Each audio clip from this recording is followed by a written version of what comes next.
Have you ever heard of a place so haunted? They cover the mirrors to keep souls from escaping? Welcome to the Myrtles Plantation in Louisiana, a mansion where footsteps echo in empty halls and guests swear the dead are still alive. Built on what is said to be ancient burial grounds, this isn't just a historic home. It's a place where the past refuses to rest. Legends tell of at least 10 ghosts roaming these grounds, from enslaved individuals seeking justice to the sorrowful spirits of a poisoned family. Visitors report chilling handprints appearing on mirrors, phantom piano music playing in the dead of night, and the unsettling feeling of being watched by unseen eyes. Make sure to subscribe and hit that notification bell. Deep in the heart of Louisiana, where Spanish moss hangs from ancient oak trees like ghostly lace, and the air is thick with history, this is the Deep South, a land of breathtaking beauty and dark, lingering secrets. And nestled right in the middle of it all is a place whispered about in hushed tones. A place considered one of the most haunted homes in America, the Myrtles Plantation. What is it about this stately antebellum mansion that sends a chill down the spine of even the most hardened skeptics? To understand the haunting, we have to go back to its very beginning. The Myrtles was built way back in 1796 by a man named General David Bradford, also known as Whiskey Dave for his role in the Whiskey Rebellion. He was fleeing federal authorities and built this grand estate as a refuge for his family. But the story goes that the land itself was troubled long before the first brick was ever laid. Rumors have persisted for centuries that the entire plantation was constructed upon a Native American burial ground, a place sacred to the Tunica tribe. Disturbing sacred ground is never a good start, and it seems to have set a precedent for the tragedy that would follow. Of course, we couldn't talk about a southern plantation from this era without acknowledging the immense human suffering that soaked into its very soil. The Myrtles, like so many others, was built and run on the backs of enslaved people. Their lives were filled with unimaginable hardship, brutality, and pain. The walls of this house didn't just witness history. They absorbed the sorrow, the anger, and the unrest of countless souls who lived and died right here, their stories often lost to time. It's an energy, a deep, profound sadness, that many visitors say they can still feel today, clinging to the air like the humid Louisiana heat. And with that kind of past, it's no surprise what lingers here. The ghosts of the Myrtles aren't just characters in a story. They are echoes of the real, tragic events that unfolded within these walls. The most famous, and perhaps the most heartbreaking, is the legend of Chloe. According to the tale, Chloe was an enslaved woman owned by Clark and Sarah Woodruff. The story says that Clark Woodruff forced her into a relationship. One version claims she was caught eavesdropping on a private conversation and, as punishment, had one of her ears cut off. From then on, she wore a green turban to hide the scar. Fearing she would be cast out from the main house, Chloe devised a desperate plan to win back favor.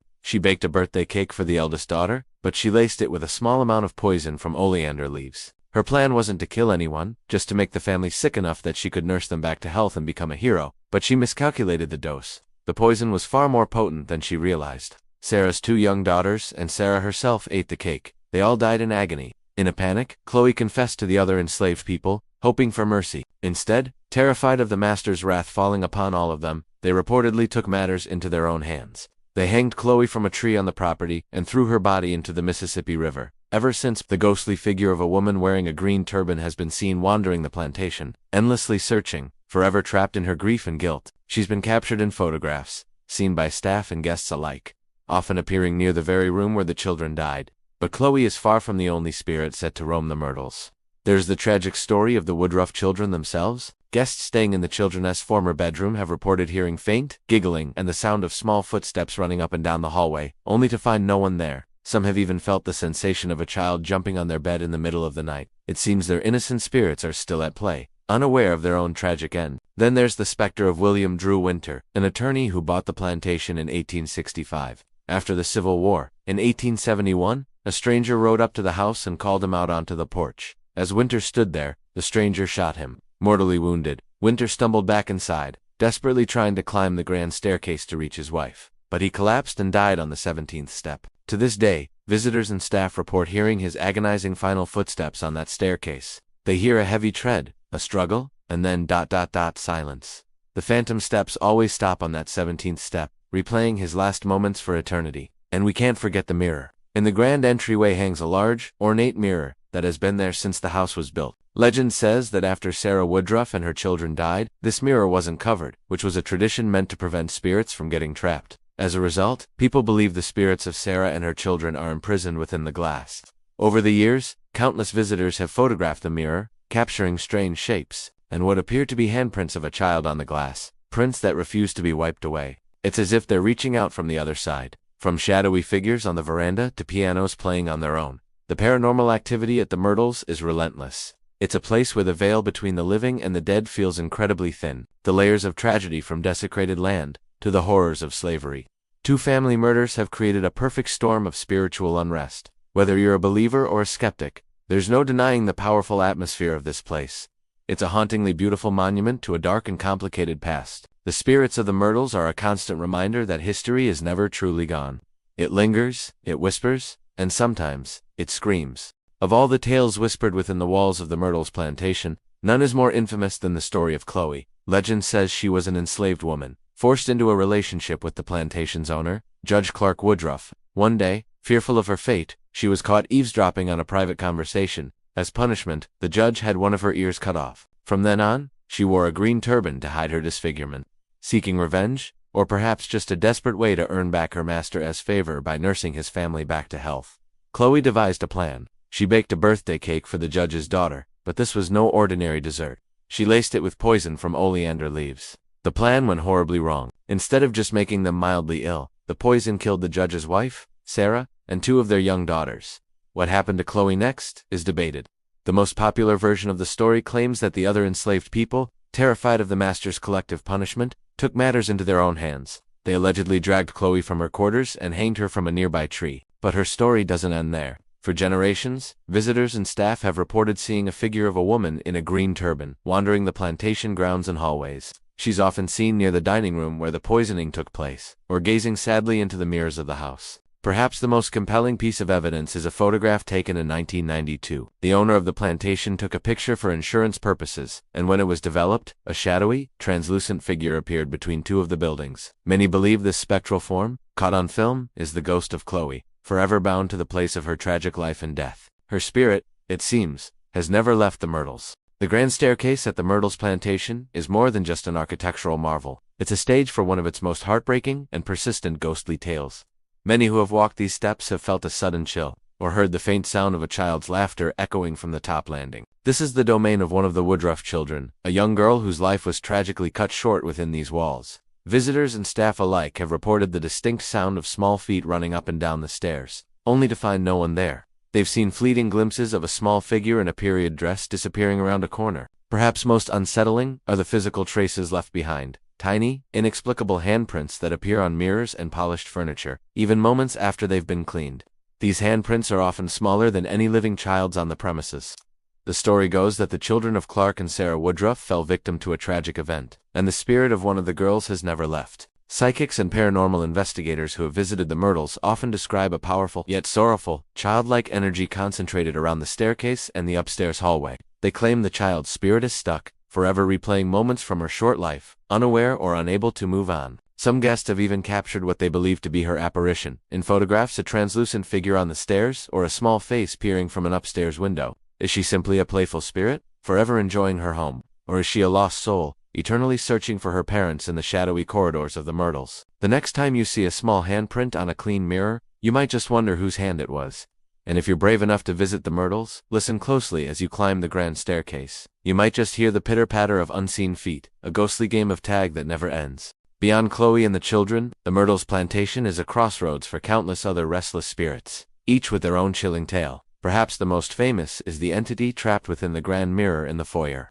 Guests and staff have reported seeing the reflection of a woman, sometimes clear as day, other times a distorted, sorrowful face, staring back at them from within the glass. Legend says it holds the spirits of Sarah Woodruff and her children. Staff members often cover the mirror, not just to prevent it from tarnishing, but to keep the unsettling apparitions from disturbing the living. Imagine catching a glimpse of a face that isn't yours, trapped forever in a silvered pane. It's a chilling thought that has sent many visitors running, but the visual anomalies don't stop there. Late at night, when the plantation is still and the air is thick with history, the faint, melancholic sound of a piano often drifts through the halls. The strange part? The music room is always empty. The grand piano plays by itself, its phantom musician serenading the darkness. Some believe it's the spirit of a former resident, still practicing her favorite tunes, while others think it's a more sorrowful spirit, unable to move on. Who do you think is playing? Adding to the unease are the shadow figures. These are some of the most frequently reported phenomena at Myrtles. Countless guests have described seeing dark, human-shaped silhouettes lurking in doorways, darting across hallways, or standing silently in the corners of their rooms. They have no discernible features, just a void of blackness against the dimly lit background. They seem to observe, to watch, before melting back into the shadows from which they came. Are they former residents? Lost souls? Or something else entirely? With over 10 distinct ghosts documented here, the Myrtles Plantation isn't just a historic home, it's a permanent residence for the departed. But what about today? Is the Myrtles Plantation still alive with the spirits of its tragic past? The answer, it seems, is a resounding and chilling yes. In recent years, the stories have only grown more intense. Moving beyond whispers of the past into terrifying modern-day encounters, imagine you're on a tour, enjoying the historic beauty of the home, when suddenly, an icy chill cuts through the warm Louisiana air. So cold it steals your breath and makes your knees buckle. This isn't just a draft, it's a phenomenon reported by countless visitors, some collapsing from the sudden, inexplicable drop in temperature. It's as if a spirit has passed right through them. Then there are the technological glitches. Tourists raise their phones to capture the intricate details of a room, only for their fully charged devices to suddenly die. Cameras malfunction, refusing to take a picture, or capturing strange orbs and shadowy figures that weren't there a second before. It happens most often in specific rooms, particularly the ones with the darkest histories, as if the energy within is actively resisting being documented. For those brave enough to spend the night, the experiences become even more personal and terrifying. Guests have woken up in the dead of night, paralyzed with fear, to the sight of a dark figure standing at the foot of their bed, watching them in silence. Sometimes it's a woman in old-fashioned clothing. Other times, it's just a tall, imposing shadow that vanishes the moment you scream. These aren't just bad dreams. They are shared experiences, reported by different people, in different rooms, over many years. Even the most hardened skeptics who check in for a night of ghost hunting as a joke often leave the next morning pale and shaken. They arrive looking to debunk the legends, but depart convinced that something dark and powerful resides within the walls of the Myrtles. They may not have seen a full-bodied apparition, but they felt its oppressive atmosphere, the disembodied whispers, the feeling of being watched by unseen eyes. The Myrtles Plantation doesn't need you to believe in its ghosts. It seems perfectly capable of making you a believer. Step into the deep south, to a place where Spanish moss hangs like ancient secrets from towering oak trees. This is the Myrtles Plantation in St. Francisville, Louisiana, a place often called one of America's most haunted homes. But before the grand antebellum mansion was even built, this land held a deeper, older history. It's said that the entire estate was constructed upon a Native American burial ground, a sacred space disturbed, its spirits restless from the very beginning. When the plantation was established in the late 1700s, it began a new chapter of sorrow. The walls of the Myrtles absorbed the pain and suffering of the enslaved people who lived and toiled here. Their stories, often lost to history, are said to echo through the halls in phantom whispers and unexplained cold spots. Many visitors and staff report seeing apparitions of enslaved individuals, still carrying out their duties, their spectral forms a haunting reminder of the plantation's dark past. They are the silent witnesses to the tragedies that would unfold within these walls. One of the most famous and tragic figures is Chloe, an enslaved woman whose story is etched into the very fabric of the Myrtles. Legend says that after being punished for eavesdropping, she sought to redeem herself by baking a cake containing oleander leaves. Her intent was supposedly just to make the family sick so she could nurse them back to health. But the plan went horribly wrong. The mistress, Sarah Woodruff, and her 2 young daughters ate the poisoned cake. Only Sarah survived. The 2 children perished. In a panic, Chloe was allegedly hanged by her fellow enslaved people and her body thrown into the Mississippi River. To this day, people report seeing a woman in a green turban, believed to be Chloe, wandering the property, her face a mask of eternal sorrow. Sometimes, she's seen peering into the rooms where the children slept, forever caught in a moment of tragic regret.